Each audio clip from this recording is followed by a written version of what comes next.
Bonjour les amis, et comme promis, je vais tenter aujourd'hui de vous montrer et d'expliquer, bien que n'étant pas biologiste, la publication Scott.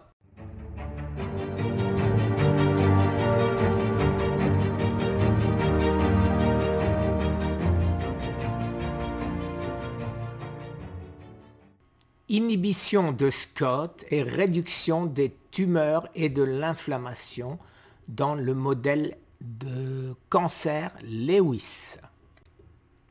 Alors l'article est signé de Ramin ou Raymond Abolhassamni, Eric Berg, Guy Tenenbaum et finalement celui qui a fait le maximum et le plus important, Maurice Israël.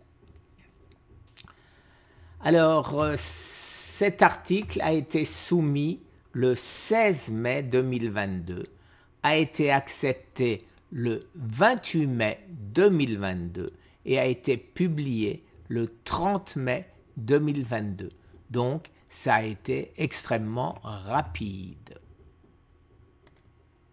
Alors, cet article a été publié dans le Japanese Journal of Oncology and Clinical Research.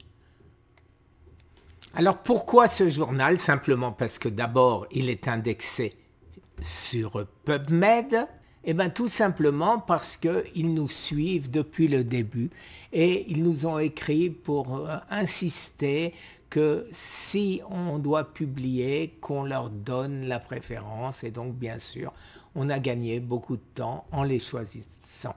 L'important pour nous, c'est que ce soit un journal connu et qu'il soit référencé chez PubMed. Alors malgré 9 millions de vues pratiquement sur notre site Cancer Thérapie, pas un journal français ne s'est intéressé à nos recherches. Pas plus que l'INCa, l'Institut national du cancer, ou le ministère de la Santé, vous le savez, que j'ai contacté à de très nombreuses reprises.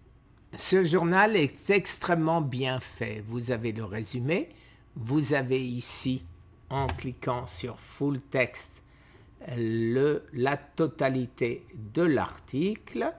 Vous avez à côté les références. Alors vous allez pouvoir constater que nous ne sommes pas les seuls sur la piste, puisqu'il y a bien 27 publications qui correspondent et qui nous ont aidés à aboutir.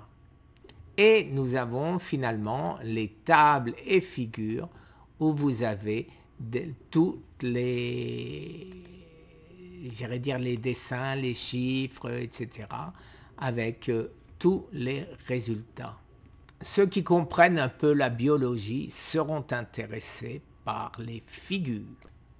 Cette figure me semble la plus intéressante parce qu'elle nous explique clairement où sont les inhibiteurs et comment on bloque le circuit au cancer pour se développer, pour l'empêcher de se développer.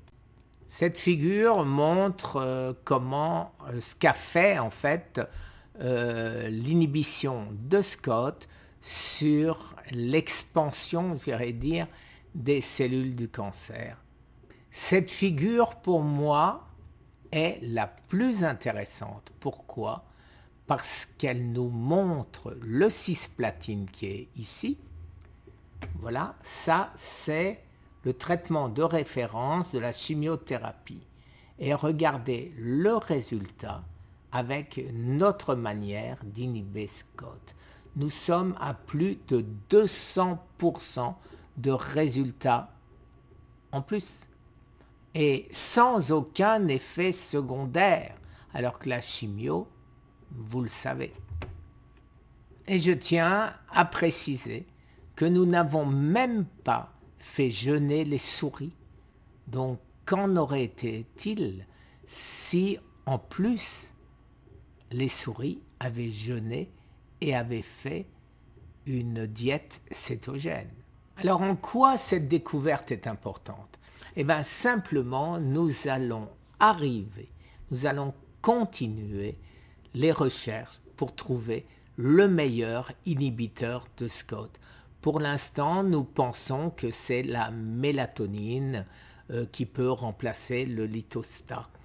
Mais nous continuons les recherches et nous voulons développer une méthode, un protocole qui nous permettra de vaincre le cancer naturellement. Et on y arrivera. Alors cette vidéo, c'est pour nous Français, puisque très bientôt, je vais faire une vidéo avec notre ami Eric Berg, qui fait partie de notre team, vous le savez, et nous allons tout expliquer. Alors cette vidéo, bien sûr, sera en anglais, et je demanderai à nos amis Eric Berg en français de vous la traduire. Voilà, je pense avoir tout dit. Ne vous gênez pas pour me poser des questions. Je serai disponible pour vous répondre et le cas échéant, nous ferons un live à ce sujet. Merci les amis, je vous souhaite une excellente journée. Au revoir.